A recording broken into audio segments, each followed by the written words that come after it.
Bonjour à toutes et à tous, c'est Xeleco et bienvenue pour cette nouvelle vidéo aujourd'hui avec la notation des pilotes suite au Grand Prix de Singapour. Oui, je sais, ça fait longtemps et je rattrape mon retard, mais en même temps, vous pouvez pas vous plaindre puisqu'au moins les vidéos sont beaucoup plus rapides qu'à l'accoutumée. Au moins un point positif à cette situation. Donc c'est parti, je rappelle qu'on a l'ordre d'arrivée des positions des pilotes lors du Grand Prix sur la gauche. Donc Perez vainqueur, Leclerc Sainz pour le podium, Norris, Ricciardo, Stroll, Verstappen, Vettel, Hamilton, Gasly pour le top 10. Bottas, Magnussen, Schumacher, Russell, Tsunoda, Ocon, Albon, Alonso, Latifi, Guan Yu Zhou pour les éliminer. Je rappelle qu'on ne notera pas la course de 3 pilotes, malgré qu'il y ait eu 6 abandons, puisque 3 pilotes ont eu des problèmes mécaniques et 3 pilotes ont eu des erreurs de pilotage. Donc ils seront quand même notés puisque c'est de leur propre fait. On va noter les pilotes en qualification pour commencer. On va prendre par coéquipier. Donc Guan Yu Zhou, je lui ai mis un 7,5. Et Bottas, je lui ai mis un 4 qui détonne un petit peu, hein, autant de différence. Oui, vous allez me demander pourquoi. Parce que en qualification, Bottas sort en Q1 et Guan Yu Zhou passe la Q2, honnêtement. Franchement, il était même devant Sébastien Vettel, il était même devant Mick Schumacher, il était même devant Lance Stroll quand on voit au niveau de son temps. Malgré tout, il n'a pas réussi à suffisamment améliorer, il a même perdu du temps en Q2, donc pour moi, il n'a pas fait le job. Je rappelle pour la notation qu'un 8, pour moi, c'est faire le job, progresser un petit peu tout le temps de la Q1 à la Q2 à la Q3 potentielle, et par rapport aussi à la monoplace si elle peut se permettre. Et pour Valtteri Bottas, non seulement se faire battre par son plus jeune coéquipier qui est un rookie cette saison, mais en plus de ça, de quand même 1,56 à 1,55, 7 dixièmes, même si les conditions n'étaient pas favorables et que j'étais un peu gentil, c'est pour ça que je lui mets un 4 et pas pire, 7 dixièmes, c'est énorme. Donc voilà, c'est pas question de Q1, Q2, même si un peu aussi, c'est question aussi de 7 dixièmes, c'est beaucoup par rapport à un coéquipier rookie. Zhou Guanyu est bon cette année, mais c'est pas non plus une flèche pour l'instant.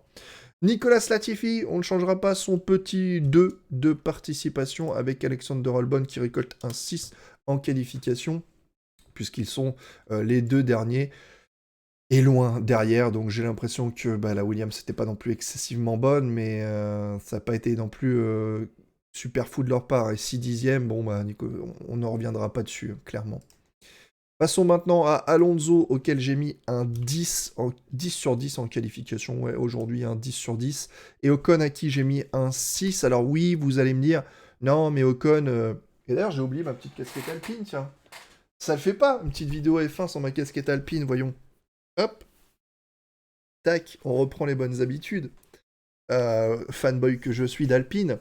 Donc vous allez me dire, oui, mais Ocon, il a eu un problème de frein glacé.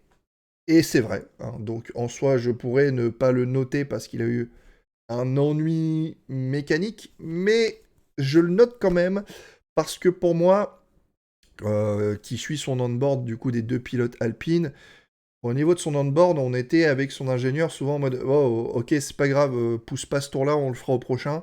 Ah ben non, du coup, il y a eu quelqu'un qui a gagné, du coup, on le fera au prochain. Bah non, du coup, on le fera au prochain.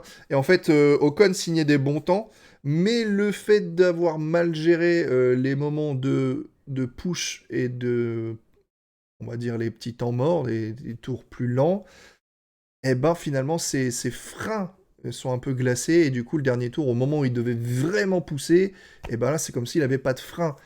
Donc oui, c'est un petit peu un problème qui peut arriver, mais il y a des causes pour lesquelles les freins se glacent. C'est parce que ils n'ont pas été tenus assez en chaleur. Donc là, je pense qu'il y a aussi l'erreur de son ingénieur qui lui a dit, Josh Peckett, qui lui a dit de pas assez pousser, de souvent lever le pied parce qu'ils allaient pousser le tour prochain. Donc du coup, pour moi, il a pas fait le job non plus là-dessus. Il aurait dû se maintenir un peu plus sur la température frein. Et Alonso, bon ben voilà, hein, Ocon du coup se fait éliminer, certes, frein glacé, une 56 337, et Alonso qui va aller chercher une cinquième place derrière Charles Leclerc, Perez, Hamilton, Sainz, et non seulement c'est une cinquième place, mais c'est une très belle cinquième place puisqu'il est l'un des seuls 5 pilotes là, de tête à passer sous les 1,50, surtout pour un pilote de milieu de tableau. Voilà, on est quand même 5-6 dixièmes devant Norris. C'est très très bon, hein. Donc pour moi, c'était une qualification parfaite de la part d'Alonso, surtout sous ces conditions. Et je revalise un peu les notes parce que c'est vrai que c'est pas des conditions faciles. Yuki Tsunoda, je lui ai mis un 8,5 et Pierre Gasly, je lui ai mis un 9,5. Alors je rappelle du coup que oui, forcément, je revalorise un petit peu les notes parce que les conditions difficiles, il y a du bon pilotage aussi. Yuki Tsunoda, du coup, qui accroche la Q3, et Pierre Gasly qui accroche la Q3 aussi, il prend la 7ème position, 8 dixièmes devant son coéquipier. Bon, c'est vrai que l'écart, il est violent, mais le fait d'avoir réussi quand même à aller en Q3, de se hisser au bon moment quand la piste n'était pas en Q2, vous voyez, il n'y a que 3 dixièmes, c'est surtout ça qui a fait la petite différence. Et voilà, passer devant une petite Mercedes aussi, hein, pourquoi pas, c'est quand même intéressant. Donc pour moi, Yuki Tsunoda a fait le job de hisser son AlphaTauri, c'est pas quelque chose de facile, et ça contrebalance un petit peu l'écart avec Pierre Gasly, du coup, à qui j'ai mis un 9,5. Euh, Honnêtement, limite, je pourrais même lui mettre un 10 parce que quand on voit son temps par rapport à Verstappen et surtout par rapport à devant, c'est difficile de juger. Allez, on va même lui mettre un petit 10 sur 10 à Pierre Gasly, tiens, pour cette notation parce que je pense pas qu'il pouvait initier son AlphaTauri plus haut que cette position et il a profité des erreurs des autres. George Russell, à qui j'ai mis un 4 en qualification, et Hamilton, je lui ai mis tac, un 9,5. Alors effectivement, c'était impressionnant de voir les Mercedes comme ça, hein. George Russell qui se fait éliminer en Q2, qui se fait un petit peu attraper. Certes, du coup, qui va avoir des changements de pièces pour partir dernier. C'était peut-être pas le rétro-pédalage. C'est vrai que c'était peut-être pas la bonne idée parce qu'il part dernier et sa course elle est horrible derrière. Mais Hamilton, voilà, hein, une 53-1. Une 52,7, on était vraiment sur des super temps, et après on a une superbe amélioration, et on est à 5 millièmes, non, 5 centièmes de la première place de la pole position. C'est dingue, hein, quand on sait que la Mercedes progressait, mais n'était pas non plus en train de rivaliser là-dessus, donc très très belle prestation. Pour moi, il prenait la pole position, c'était le 10 sur 10, mais là c'est tellement serré entre les trois que le 9,5 pour moi était de sortie. Schumacher, Magnussen, j'ai mis un 8 à Schumacher, un 9 à Magnussen, encore une fois, puisque vous allez voir que Magnussen se hisse du coup en Q3. Schumacher, j'ai mis un 8 parce que pour moi, là où il a hissé la voiture, c'est faire le job, et pour moi, Magnussen a fait plus que le job et se hisser du coup en Q3. C'est vraiment intéressant. Il n'y avait pas non plus énormément d'écart, c'était 3 dixièmes, mais 3 dixièmes au mauvais moment, ça pique. Donc, non, je pense que hisser la As dans le top 14, c'est à peu près faire le job. Top 13, c'est très bien du coup. Et Magnussen a fait mieux que ça, donc c'est parfait. Vettel, je lui ai mis un 8 en qualification et un 8,5 à Stroll. Alors, on arrive avec Lance Stroll 12e, Sébastien Vettel 14e. C'est justement un petit peu la bataille avec les As. Je pense qu'ils sont à leur place, ça se joue à pas grand-chose. On a 3 dixièmes également. Non, pardon. On a 1 dixième, voilà. Quasi 2 dixièmes entre les deux pilotes. En Q1, c'était égal. On sous-estime un peu aussi, hein. Alors peut-être que Vettel a perdu une pointe de vitesse, mais Lance Stroll en qualif, malheureusement un peu inconstant et pas sur tous les circuits, mais sur certains circuits, il a une pointe de vitesse qui est indéniable, et voilà, donc à voir. On pourra être juge l'année prochaine avec Alonso, on va lui laisser 4 courses, temps d'adaptation à tous ceux qui changent d'écurie, bien évidemment. On sera un peu indulgent. Et après 4 courses, eh bien, il faudra pouvoir délivrer des bonnes prestations. Donc voilà, des bonnes qualifs aussi, hein, sous ces conditions.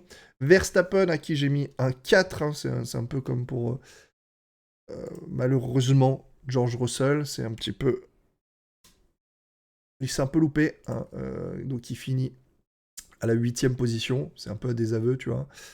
Donc 8 places derrière, non, 6 places derrière son coéquipier, ça pique. Pérez était chaud, était au taquet, hein, sur ce Grand Prix, donc tant mieux pour lui. Donc j'ai mis un 9,5, pareil, comme pour Hamilton, et c'est aussi là que j'ai mis un 10 à Leclerc, parce qu'il a ce petit soupçon de millième en plus qui lui permet d'avoir la pole position. J'ai mis un 8,5 du coup à Carlos Sainz, qui malheureusement, bah, il est un petit peu loin, on y croyait, mais pas tant que ça, quoi. Il était déjà un petit peu loin en Q1, il était un petit peu loin en Q2, bah, il est resté un petit peu loin en Q3, même s'il a amélioré, hein, quand même. Donc pour moi, il a fait plus que le taf, le top 4. Mais honnêtement, Hamilton était fort, donc c'était une bonne qualification de Sainz. Pour Norris et Ricciardo, j'ai donc mis un 9 à Lando Norris et un 2,5 à Ricciardo. Bon, là-dessus, on va pas revenir. Lando Norris, top 6. Loin quand même de Fernando Alonso, quand même 5 dixièmes, ça pique un peu, mais c'était pas des conditions faciles. Et Daniel Ricciardo, il faut descendre tout en bas. Une 56, 226 éliminé en Q1. Pas avec une McLaren, pas si t'as pas de problème, quoi. Ocon a un problème de frein glacé, du coup, il a même pas pu pousser dans sa dernière tentative. Mais il n'y a même pas eu de débat ni de problème pour Daniel Ricciardo, il était juste lent. Donc c'est très très dommage. Donc voilà pour les notes des qualifications. Passons maintenant à la course. 3 pilotes ne seront pas notés sous problème mécanique.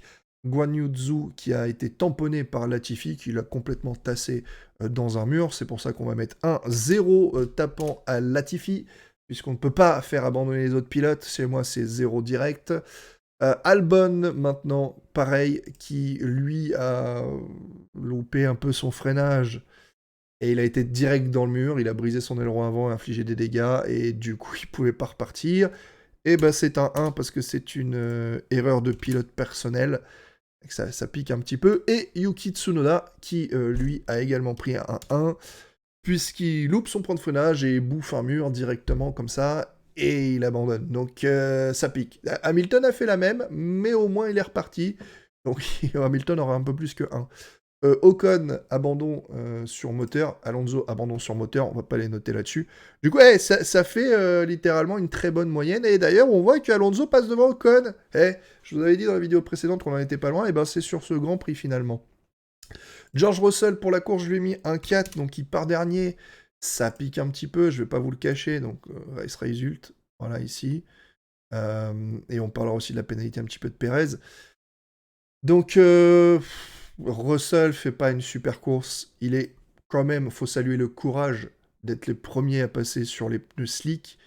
Et tout le monde surveillait ses temps. De toute façon, il n'a plus rien à perdre. Malgré tout, il fait l'erreur d'aller tamponner, harponner Mick Schumacher en se décalant trop à droite. Et en plus, il chope une crevaison qui lui refait perdre du temps. Bref, sa course était brouillonne. Voilà, je salue par un petit 4 le courage quand même d'être passé le premier en slick sous ces conditions et de pas se planter. Mais derrière l'accrochage avec Mick Schumacher, heureusement qu'il lui a pas fait perdre de temps ni infliger de dégâts, ça sauve les meubles. Et bon, ça reste un 4 pour moi, quoi. Mick Schumacher, j'ai mis un 6. Et Magnussen, j'ai mis un 7. Tac, comme ça. Donc pareil, bon bah, plutôt une bonne course au début. Mick Schumacher qui se baladait plutôt bien devant Magnussen, mais le deuxième relais a plutôt été en faveur de Magnussen. Donc bon, ça reste une course un petit peu en dessous parce qu'ils n'ont pas gagné beaucoup de positions par rapport au pilote Aston Martin. Je rappelle qu'ils étaient en qualification pêle-mêle. Hein. On a Kevin Magnussen qui est 9ème et Mick Schumacher 13, alors que les Aston sont 12 et 14. Donc il y a un petit peu un manque quand même là-dessus. Valtteri Bottas, auquel j'ai mis un 7 pareil en course, donc qui échoue au pied du top 10, pas très loin. Je sais pas pourquoi je reviens là alors que le classement est à gauche. Donc 11e position, c'est triste, mais il n'a pas été super flamboyant sur son rythme, on va être honnête, quoi. Pierre Gasly, je lui ai mis un 8,5. Pour moi, il a fait le taf. Déjà, être qualifié devant Russell, devant Verstappen, et rentrer dans la Q3, c'était assez improbable. Donc le 10 était plutôt bien mérité en qualif, mais la course lui a permis quand même de décrocher un petit point, malgré qu'il n'a pas non plus été super aidé par la stratégie. Donc voilà. Lewis Hamilton, je lui ai mis un 3,5 en course pour la simple et bonne raison, c'est que il n'a pas 1, malgré qu'il se soit craché lui-même, mais il est reparti. Cela dit, il y a quand même 2 erreurs. La première erreur de pilotage où la voiture du coup ne tourne pas, il se bouffe un mur, il arrive à repartir avec l'aileron brisé, donc il revient. Il y a de la bataille, il y a des belles batailles, sa course aurait pu être incroyable. À un moment, il est derrière Sainz, il essaye d'attaquer Sainz quand il se prend ce mur. Et Sainz, il finit 3ème, donc Hamilton devait avoir cette 4ème place devant Verstappen. Et il l'a pas eu. Il finit 2 places derrière Verstappen, parce que la deuxième erreur, c'est que malgré sa première erreur, il était encore dans le fight avec Vettel et Verstappen, et il tente une attaque sur Vettel, il se foire, freinage un peu trop long, Du coup, Vettel passe et Verstappen passe en disant bonjour, merci, la porte était ouverte. Donc du coup, une deuxième erreur de jugement sur le freinage lui fait perdre encore une position potentielle. Il aurait dû finir devant Verstappen. Déjà, il aurait dû finir derrière Sainz, donc ça lui retire des points. Et après, même après son erreur, il aurait dû finir devant Verstappen. Et il refait une deuxième erreur qui lui coûte 2 positions. Donc voilà, 3,5 pour moi, sa course c'est un peu l'enfer. On a allié le très très bon, très belle bataille, magnifique, passe d'armes, etc. avec des erreurs un peu stupides. Donc du coup, pour moi c'était un petit peu un week-end en dessous, hein. Euh, Sébastien Vettel, je lui ai mis un 9 et j'ai aussi mis un 9 à Lance Stroll qui a été un peu plus chanceux que Sébastien Vettel sur la stratégie, qu'on a mieux profité de cette safety car. Néanmoins, Sébastien Vettel, voilà, il a été dans les duels avec Hamilton, avec Verstappen, etc. Il a été plus souvent dans le fight, donc pour moi, je regarde pas que la position d'arrivée où Stroll a fini devant, du coup il doit avoir une meilleure note. Non, la course de Stroll a été un peu plus simple, c'est pas les bons mots, mais elle a été facilitée par un petit coup de pouce de la stratégie. Ça n'a pas été le cas de Vettel qui a dû se donner un petit peu plus. Le résultat final est en faveur de Stroll, mais les deux ont fait un très bon Grand Prix pour moi. Je ne pouvais pas les départager. Max Verstappen, je lui ai mis un 5, pareil. Il y a eu du très très bon, il y a de l'excellent, il y a la tentative de dépasser Norris juste à la sortie du drapeau jaune. Et d'ailleurs, je ne sais pas, toujours pas pourquoi il n'a pas pris de pénalité à ce jour, parce qu'il dépasse clairement Norris, il est devant Norris, alors que le drapeau jaune n'est pas parti. Il y a son dépassement un petit peu trop frustré sur Norris, où il bloque ses pneus, il va tout droit, et du coup il doit faire demi-tour aussi.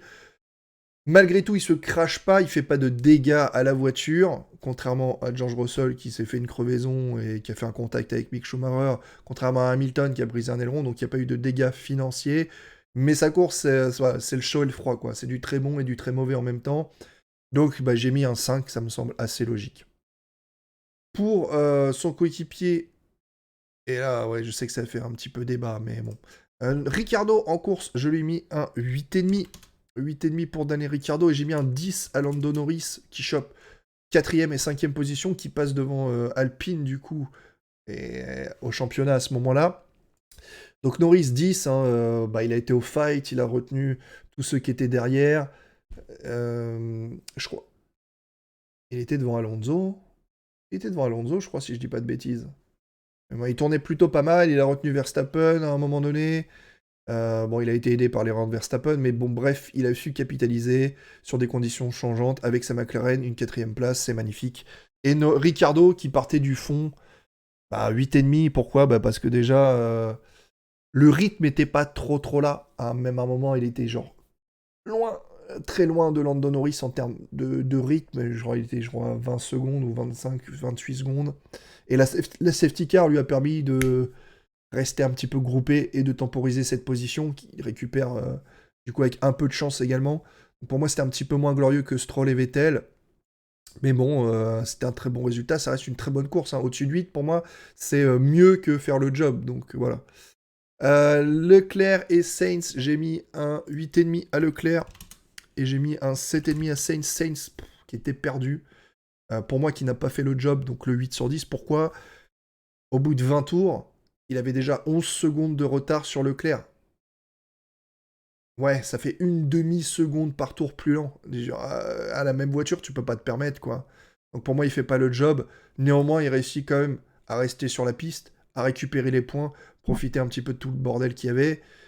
Il a eu de la chance qu'Hamilton fasse une grossière erreur, parce qu'il aurait pu perdre cette position. Donc c'est pas non plus foufou. Donc pour moi, il fait pas le job, il aurait dû être beaucoup plus proche de Leclerc. Et Perez, du coup, je lui ai mis un 8,5. Vous allez me dire, mais pourquoi il a gagné? Il devrait avoir plus que Leclerc. Non, il a fait 3 infractions. 3 fois, il n'a pas respecté la distance des 10 monoplaces entre lui et la safety car. La première fois, il a eu une réprimande. La deuxième fois, il a eu un avertissement. C'est la première fois dans l'histoire de la Formule 1 qu'un pilote a une réprimande suivie d'un avertissement, hein. La réprimande est plus violente que l'avertissement. Et après cet avertissement, la troisième fois, il a eu un deuxième avertissement qui donc se transforme en 5 secondes de pénalité. Ça a pris 2 heures pour avoir une pénalité sur Sergio Pérez alors qu'elle aurait dû être en course parce que Charles Leclerc a essayé d'attaquer Sergio Pérez. Et croyez-moi que si dès le début de l'infraction, première infraction, on dit 5 secondes de pénalité à Pérez, déjà après, il n'y a pas d'autres infractions, parce que la première infraction, elle a eu lieu lors de la première safety car, et la deuxième et troisième a eu lieu lors de la deuxième safety car. Donc globalement, si tu le pénalises à la première safety car, crois-moi qu'à la deuxième safety car, Perez, il fait plus la connerie. Crois-moi que si Leclerc sait que Perez, il a 5 secondes, il cherche pas à l'attaquer pour gagner le Grand Prix. Il reste derrière, il temporise son rythme, il temporise ses pneus. Là, il a cramé ses pneus, essayé de l'attaquer, pousser un peu plus la voiture, et au bout d'un moment, bah, il peut plus, les pneus lâchent. Hein, c'est une prise de risque. Si tu arrives à la position à Singapour, tant mieux. Si tu ne l'as pas, c'est horrible. Donc du coup, il perd du terrain, et il finit, je crois, à 5 secondes 7 derrière... 6 secondes derrière Perez. Et bim, 2 heures après, on te dit « Ah, bah Perez a 5 secondes de pénalité. » Non, non, non. Avec le recul, je vous fais cette vidéo. Hein. Il faut savoir que Pierre Gasly n'a pas respecté les 10 voitures d'écart, les 10 monoplaces d'écart entre lui et le pilote le précédent, ou la safety car, mais lui en l'occurrence c'était le pilote le précédent. Il a reçu, boum, première infraction, 5 secondes de pénalité à Austin, le Grand Prix des Amériques. Première infraction de Gasly, la même infraction de Perez, 5 secondes de pénalité instantanément. Perez a fait 3 fois l'infraction, une réprimande, un avertissement, un deuxième avertissement qui devient 5 secondes de pénalité, alors qu'il devait en prendre 15. C'est pas possible. Là, c'est magouille comme ça fait chier, quoi. Je peux pas donner plus à Perez. Il part deuxième, il arrive à prendre la position et le lead de la course au premier virage. J'aurais adoré parce qu'il a maîtrisé cette course de A à Z en termes de rythme, de relance de safety car, etc. J'aurais aimé lui mettre un 10 s'il n'avait pas fait ses infractions et si ça n'avait pas été magouillé à la fin sur « Oh, il a que 6 secondes d'avance, bon, ben on va lui mettre que 5 secondes de pénalité et les autres, on les passe sous le tapis. » Du balai, il n'y a rien à voir. Voilà, du coup, pour les notes de ce Grand Prix, je suis désolé, hein, j'aurais bien aimé mettre plus à Perez, mais comprenez-moi. Meilleur pilote, Lando Norris, très bonne qualification, très bon Grand Prix, ramène beaucoup de points, suivi de Charles Leclerc, de Gasly et de Perez, suivi de très proche par Stroll et Vettel, qui ramènent des points pour Aston Martin, Carlos Sainz, très bon Grand Prix, Magnussen, très bon Grand Prix, suivi de Schumacher. Derrière, moins bon, un Grand Prix, un week-end un peu moyen pour Hamilton, très bon en qualif, mais déception en course. L'inverse pour Ricciardo, très mauvais en qualif et superbe en course. Bottas, Alonso, ne vous fiez pas à ça parce qu'il a qu'une note, idem pour Ocon, etc. Tsunoda, c'était pas un bon week-end. Verstappen, c'était pas un bon week-end. Russell, c'était pas un bon week-end. De toute façon, avoir des notes comme ça les aide pas forcément. Et donc, pour la moyenne maintenant des pilotes, on devrait avoir pas mal de changements. Et oui, on a pas mal de changements, puisque Lando Norris passe de la 5e à la 3e place, non, de la 4e à la 3e place. Alonso passe de la 5e à la 4e place, et c'est Ocon qui perd la place face à Norris, qui perd la place face à Alonso, qui perd la place face à Hamilton maintenant en termes de moyenne, et qui se retrouve coude à coude avec Perez et Sainz. Ouais, et une mauvaise série de Grands Prix avec une nette domination d'Alonso sur ses 4-5 derniers Grands Prix depuis Spa en fait. Hein. Spa, ça a été le meilleur week-end d'Ocon, sans conteste, week-end parfait en qualif, en course, la totale. Et derrière, depuis Spa, voilà, Alonso est en nette domination, donc il prend la 4e position. C'est plutôt pas mal. Russell, du coup, qui a fait un mauvais Grand Prix, qui pourra se rattraper, en plus avec cette victoire du Brésil, bien évidemment. Ouais, bah, on continue à suivre comme ça. Hein. Pour l'instant, on a un bon top, je pense, qui reflète assez la réalité. Le classement aussi, pardon. Avec un coude à coude là-dessus. Perez et Sainz qui se remontent petit à petit, mais qui ont eu quand même beaucoup de déboires en début de saison. Enfin, du Sainz en début de saison, et Perez, c'est plutôt sur les 3-4 derniers Grands Prix aussi. On se retrouve pour le prochain Grand Prix, qui sera le Grand Prix du Japon. Ah ah ah! Est-ce qu'Ocon va récupérer sa place après une défense de 30 minutes sur Hamilton? Oh, ça sent peut-être le 10. Allez, ciao tout le monde, à la prochaine, portez-vous bien et prenez soin de vous. Tchuss!